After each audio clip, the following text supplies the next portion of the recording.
So we're interviewing Miss Llewellyn for our project. She works in the CCC and she knows a lot about the college admissions process.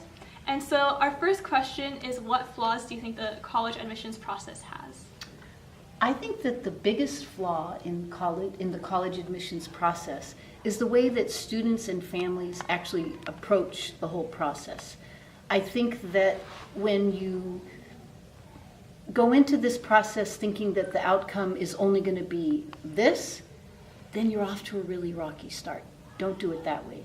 When you go into the process open-minded about the many possibilities that can exist for you and finding the right fit for you academically, socially, and financially, then you can't go wrong. I'd like for you to think about this from a formula that I have. The formula says S equals R over E. And this was the best advice that I've ever received. It's serenity equals reality in conjunction with expectations. For students to expect that they can do everything and follow all of the guidelines, that I'm going to apply to these schools, I'm going to get into everyone, that I did this many hours of volunteer work, that I was in this many clubs, that academically I had all of these grades, it just doesn't work that way. So if that would be the reality, but the expectation that I'm going to find a school that fits what I'm looking for. The reality is that there is a place where there is more than one place that can fit your expectations of what you're looking for in a college education. Second question is, how do you feel about legacies, and do you think they have a much greater advantage than other prospective students? Students need to check with schools because some schools will look at legacies, but what students need to understand is that a college is looking for a student to come to their school who can be successful. And they want to know that academically you're ready to be at that school and be able to handle it. So if you had 5 students who had all the same accomplishments and same criteria and same information, and maybe one student was a legacy over and beyond everything else, it might give them an extra advantage. But what kids have to understand is that being a legacy in and of itself is not going to get you into the college. So what advice do you have for us as juniors coming into the college admissions process? Okay. The best advice I can give to all of you as juniors is that you approach this process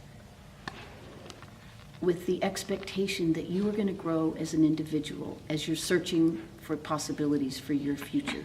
Remember, who you will be depends on what you do and the path that you choose to take, not the college that you choose to attend. It's all about your attitude and how you go through this. You need to do a lot of soul searching to identify what is going to be the best place for you, both academically, socially, and financially. And it's a discussion for you to have with your families, and I can't stress that part enough.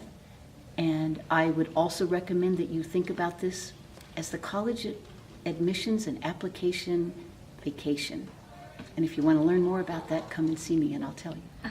So one person that inspires me the most is my dad, because he came here from Washington State when he was in his early 20s, and he lived in his car for a few months, and now he's really successful and he owns a really famous market and a lot of properties and stuff.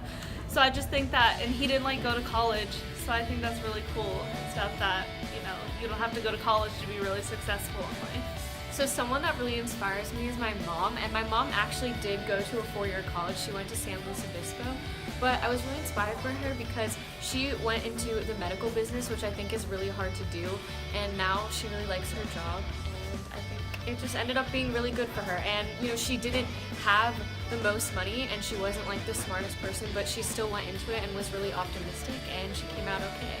So neither of my parents have gone to college, but they've supported me and to be a first generation student, and so I don't know, now I'm doing it for them, so succeeding for them.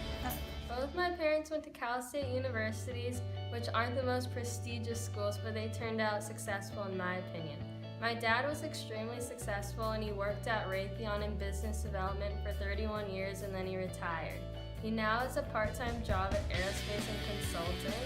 And my mom also turned out successful in my opinion, and she worked at Raytheon also in finance, and now she's a stay-at-home mom.